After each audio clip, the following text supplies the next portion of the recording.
It's important to cite your sources when you're doing an academic assignment so that whoever's reading it, like your professor or your TA or other students, when they're reading it, they'll know the information that's yours and the information that you're getting from outside sources like articles or books or even other internet sources. It's important when you're citing sources to show evidence of academic honesty, because your professor needs to know that you aren't just taking this from another website, you're not copying and pasting this. As a faculty member and a scholar, citing sources allows me to acknowledge the other people who are participating in the discussion that on the topic that I'm researching. For students, of course, it's very important to cite sources because we faculty members want to know what it is, in fact, that you have read, and you may need to make it abundantly clear to us where you have an original idea and where you are using somebody else's ideas to develop your own. If you cite all of your sources,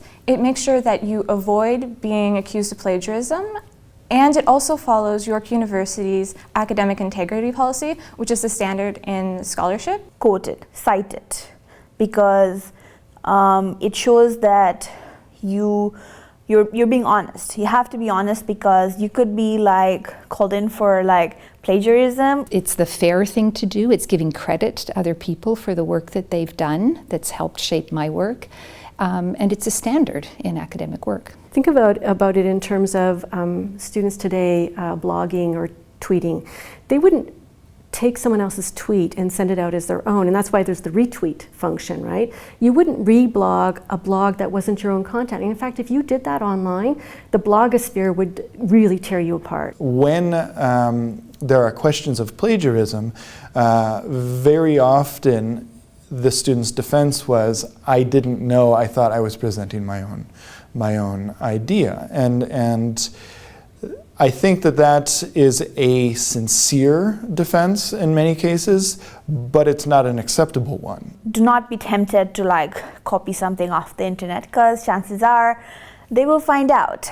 You won't be the first one to have done it, you'll get caught. Tracking sources is the initial step, and it's really important because it's only if you've accurately recorded what you've consulted that you're in a position later on to prepare your bibliography.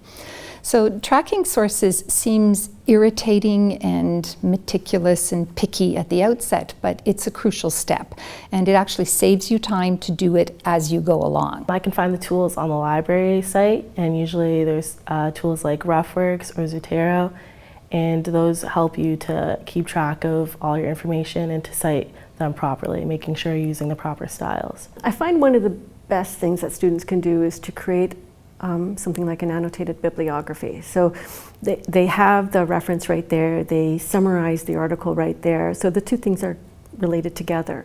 I also think that students start their papers too late. And this is, I think that this is something that will be echoed by all of my colleagues. Students too often start writing the paper the night before it's due, or even the week before it's due. Sometimes that's just not enough to really to get to know the body of works that are relevant to your research, and to then move from the research stage to the writing stage in an organized way. If you ever have any questions about the citation style, you can always go to your professor, your TA, there's the writing center, or even ask a librarian.